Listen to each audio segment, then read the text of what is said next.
WAT, not the, you know, not the, oh no, terrible things happen, but WAT, the WebAssembly text format, is how you view the binary format in like a more human readable understanding, right? So that, because I can't read binary very well, I'm sorry, it's much easier for me to read text. And it's in the form of S expressions. And we're gonna kind of go through these bullet points one by one here. So it's, if anyone's done Lisp before, it looks like Lisp, right? These S expressions with the parentheses around everything. And the absolute most simple WASM module you could create is right there, where it's just module in parentheses. It does nothing, but there it is.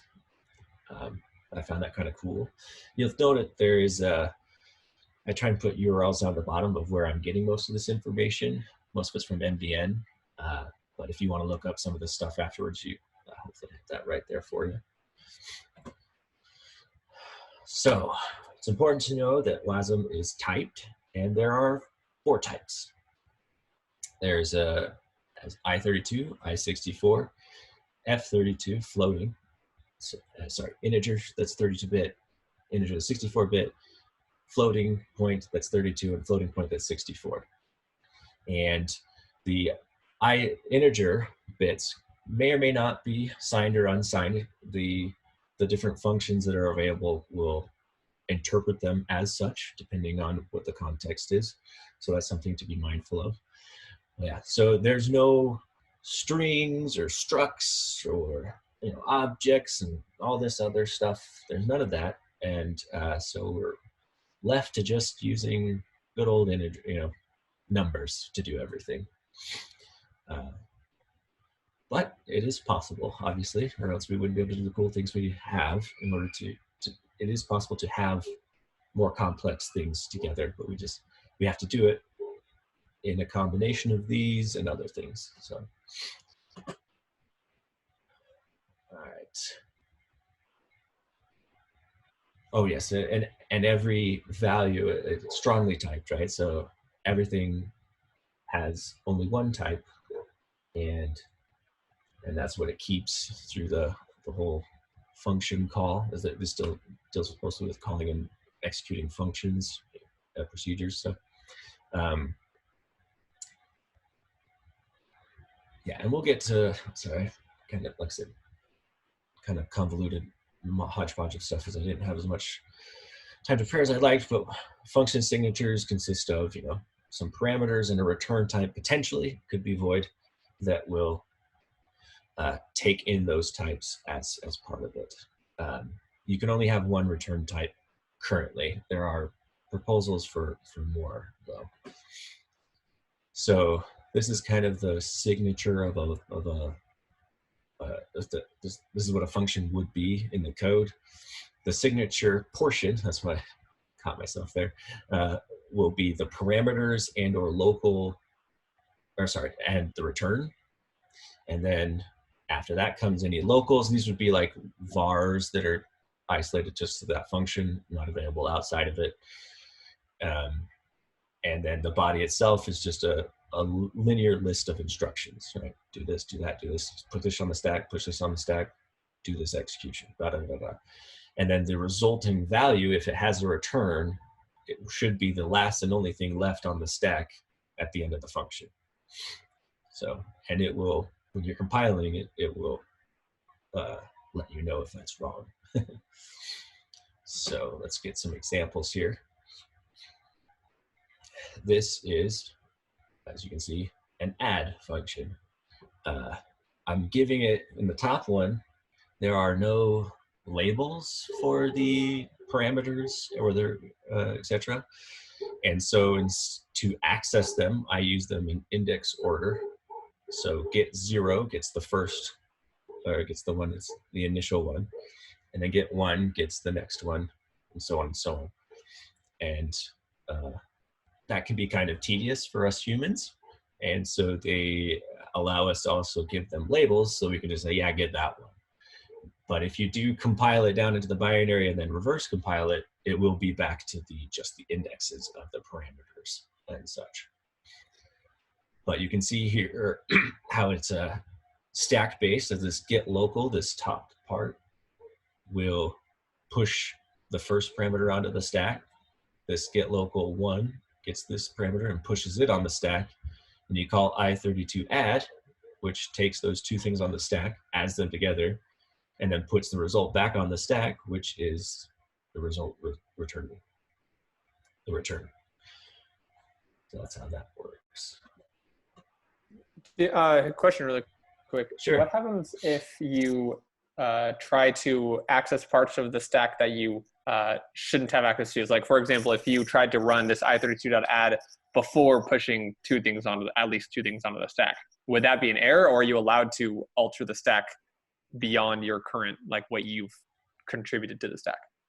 Great question. So in the limited amount that I have dealt with this WAT format, it will actually compile to an error.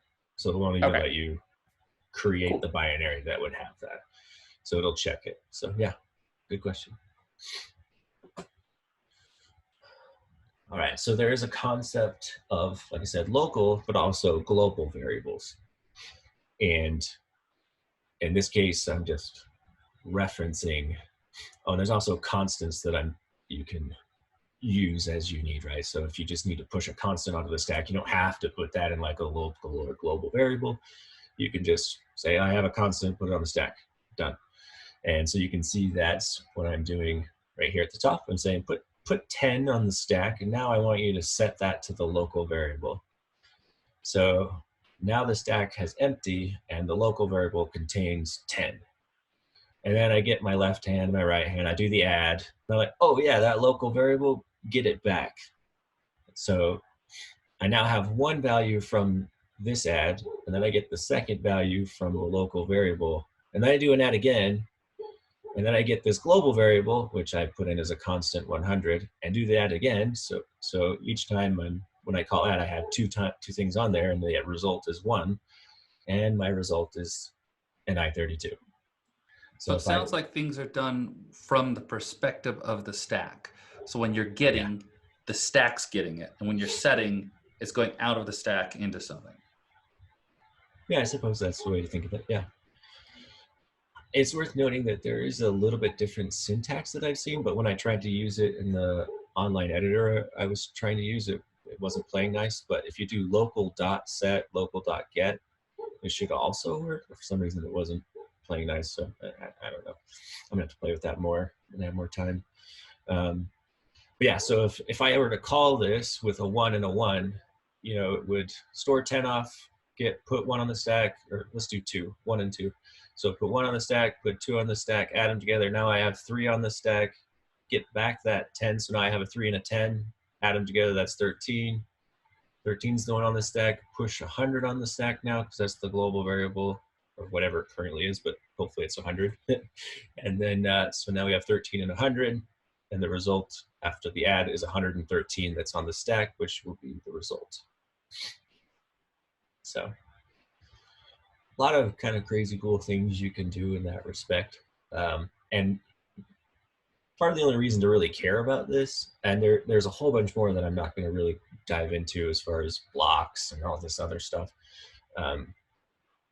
It's nice when you compile a WASM thing to kind of peek under the covers and see exactly what's going on to make sure that something crazy isn't happening that you don't intend, which will hopefully be able to get to that, some kind of thing like that. So, all right, let's talk about another important thing.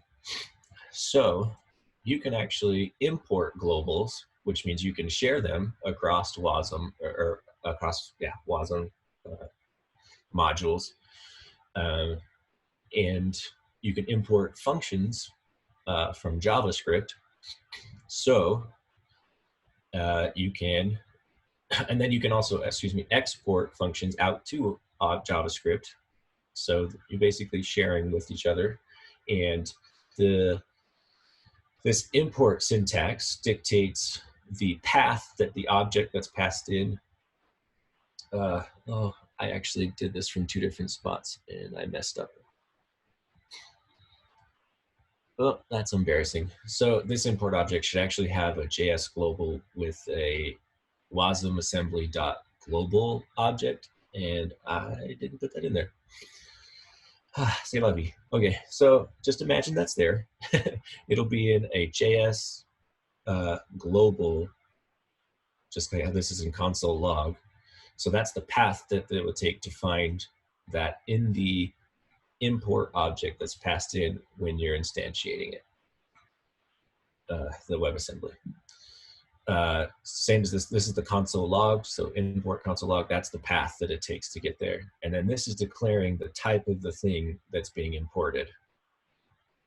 So it's a function, I'm gonna call it log, and it takes an I32, and that's it. So I'm a little confused. Is it like the I32 is a pointer to the JavaScript object? Sorry, this up here, the global? Yeah, why is it's declaring that the global variable is an I32.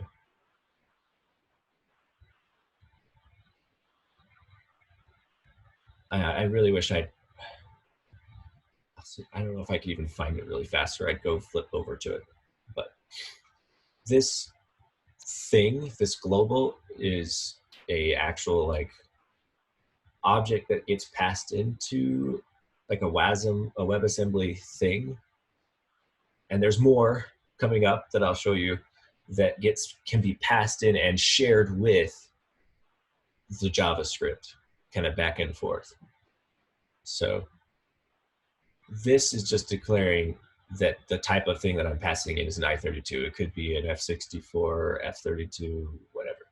It's just saying that that's the type of thing I'm passing in. And it also could be a mutable thing, although when I tried that, it gave me an error, and I can't remember why. Anyway, does that make sense? If not, we can kind of circle back to it.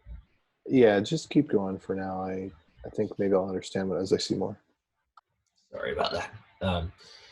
So we can also, I know previously we had exported this add function down below as a separate thing, but we can also, when we're declaring this label, or when we're in the label position, we could say, hey, this is just export this as add. I don't need any other handle to it, so I'm good. So export this as an add. Here's my parameters, here's my result. Boom, I32. I push that on a constant I32 on the stack. I call this log function, which is what was shared with me, and it uses the thing that was on the stack, and then I do my regular add and return it. So in this case, I'm just having a side effect of console logging 100 to the console before I return my add. And this is the actual console log that I'm using. I could put something else here if I wanted to in the JavaScript, you know, send it off to a server or whatever, you know. So, and then the exports, I'm console logging this just to show that it can be handled. But if you, off of the thing that's returned, the result, you go to the instance and then the exports, and then you can do the things that are exported, in this case, add, and then I call it 1 and 1, right? So adding 1 and 1 together, causing that to be executed. That sound okay?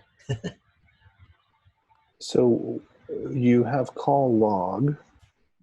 Why is it that it knows that the 100 is the parameter that's going to log? Because the I32 const 100, push that on the stack. And then I called log, which is expecting a param I32. So as many things as are pushed on the stack will go into the call. As many things as it needs to take from the stack, yeah, it will take from the stack to push into the parameters to fill those. And it would be a compile error if it didn't have enough. Okay, makes sense. Or if it wasn't the right types, I assume. Correct. Yes. If it was like an F64 that I had somehow pushed on there, I'd be like, sorry, that's not the right type. Yeah. So I'm saying I want to pass this to the function I'm going to call next. Okay, call that function. And now the stack should be empty I can add the two things to the stack and then call I32, which actually takes two, pops off two values, does its magic, pushes one back on. And it just so happens that I'm declaring a result, and that's what I need, is one on the stack at the end. So hopefully that makes sense. Like I said, I'm embarrassed that I messed that up. So we probably want to do more than just adding numbers together. And that's where we're going to actually need some type of memory that we can interact with. And so this is equivalent to what you might think of as the heap, I guess. It's just a large block of linear memory, and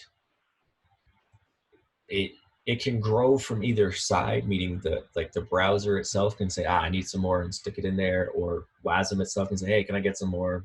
Give me more, whatever. And as of right now, there's only one chunk of memory. There are some proposals in the future to possibly have, more than one, or so like you can, say manipulate this block, this memory over here and this memory over here separately, whatever. But as of right now, there's only one. And there's a whole bunch of functions. I only picked two just to give you an idea. There's I32 load, I32 store, and you pass it as a parameter, the index, and it's just bytes, an index of the byte that you want to start storing that value. And there's like a I32 store U8, I can't remember what it's called, but store, truncate what I have and convert it down into just to a byte and store it there, or you can do the full 4 bytes, et cetera, et cetera. So there's a whole bunch of, ways to load and store and manipulate different parts of this memory, but you're doing it all still through I32, I64, F32, F64.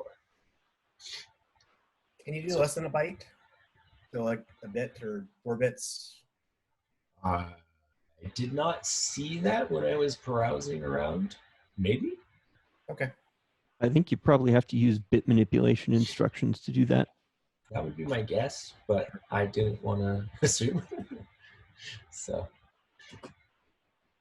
this is an example, hopefully I got this all right, of using the memory. And this one I almost blatantly just copied from the below URL because I didn't want to mess it up, because I haven't had a ton of experience with this. And like I said, I didn't want to lead you guys astray here. So there's a couple of, I'm getting ahead of myself. So in this example, we are importing a console log that, in this case, takes 2 I32s as parameters, not just the one. And we'll see why in a second. And then we say, I'm going to import memory, and it's got to have at least one 64 kilobit chunk. So it has to have at least one of those.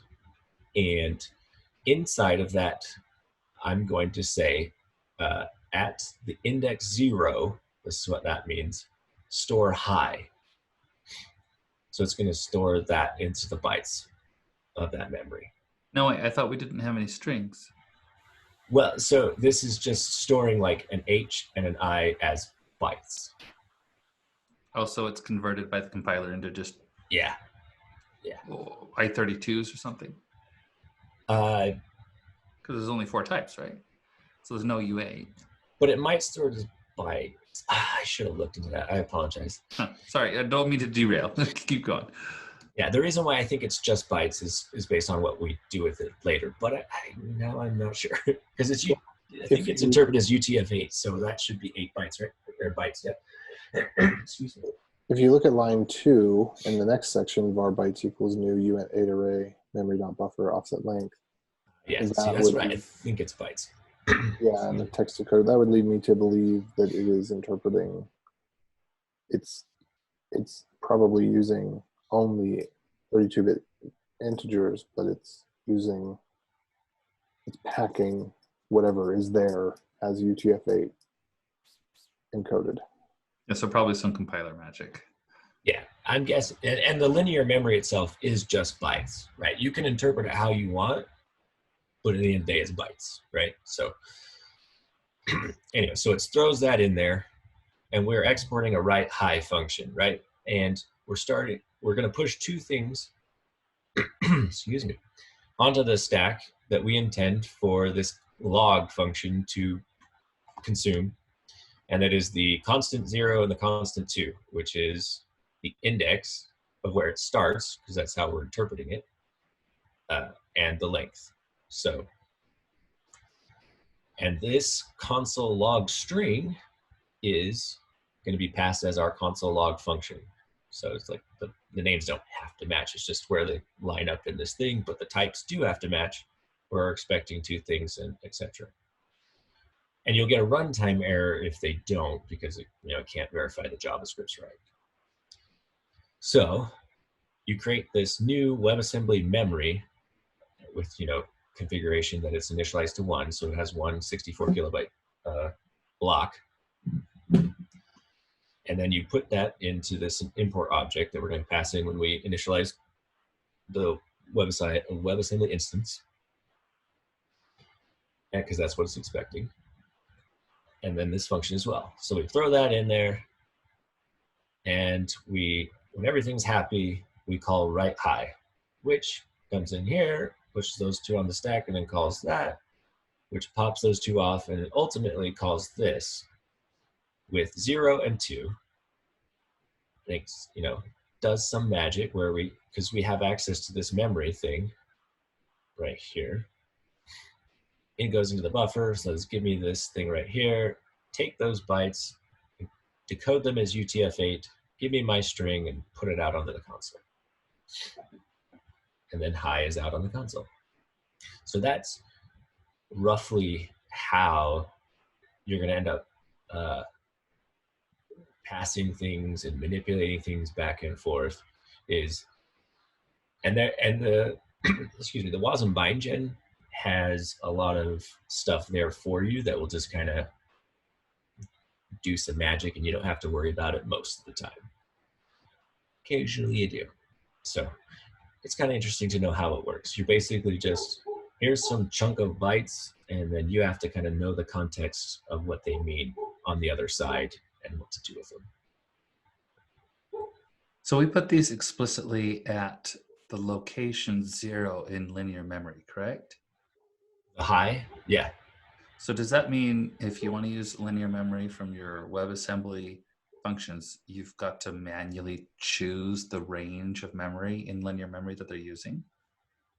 Or is there some kind of allocator? No, so once, yeah, that's a good question. Yeah, so that is the reason why there's no like garbage collector or anything like that, is you just say, I need this memory, and then you have to manage it. That's why it's nice to have something like Rust or even C++ or other things like that to kind of take care of that for you.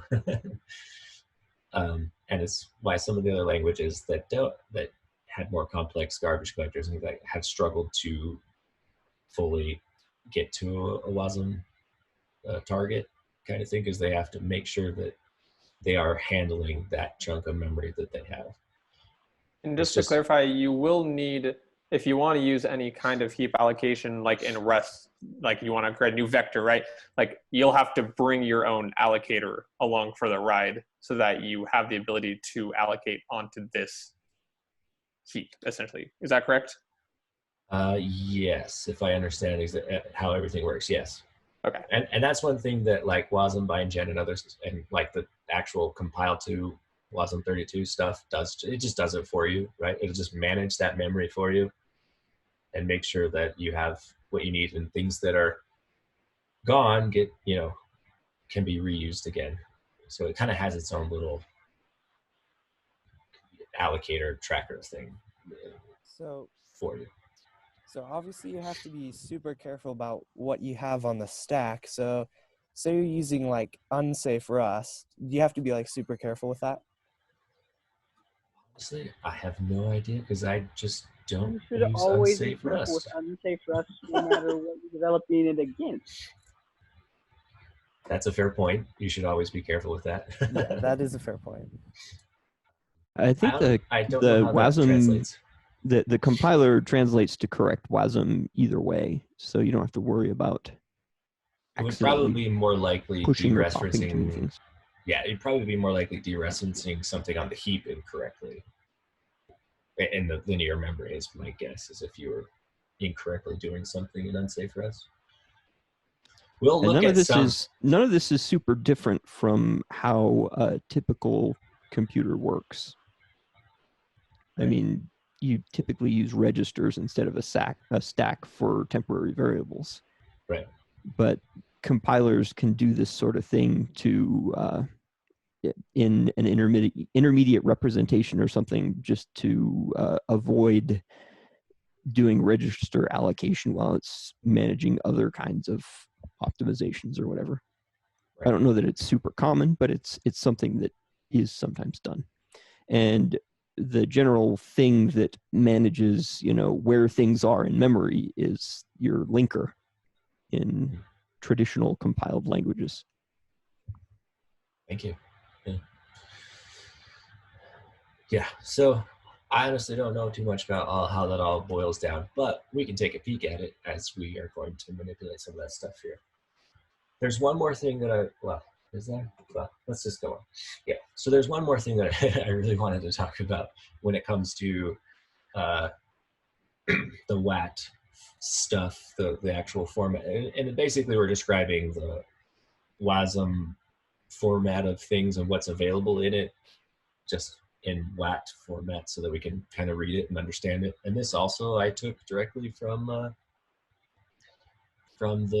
URL below. And this is how you can like hot load like a DLL into your code, or share functions across multiple WASM modules and things like that. Just like the memory, you can't, this is called a table, sorry, I didn't say, but it's, I'm trying to think of a great analogy, but basically it's just a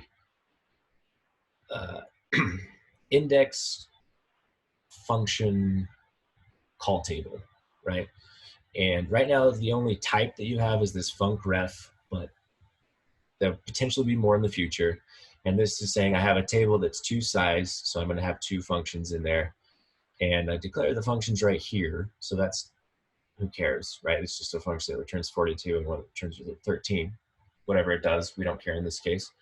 But this lm says start at the index 0 and put these things in. And so it populates that table. And this can be done on the JavaScript side too as well. If you were to import the table as opposed to just declare it here in the WAT file, or if you exported it and put it somewhere else. Excuse me. And so, and types are pretty important. We have to tell it what we're expecting to be calling, because technically if, especially if JavaScript's populating a table, we don't guarantee to know, but this is what the type we're expecting. And so you'll end up, so this is just a regular function that's called by index, and we're taking in the index that we want to use and then expecting to get an I32 back. And we're using this type right here where it's just a func that returns an I32. And this call indirect is what looks at the table to then call the function that you want. And that's how, you can do the hot reloading or whatever. Is if you just adjust that table into a new function or pointing it somewhere else, then the call indirect will go look there, find the correct thing, and call it.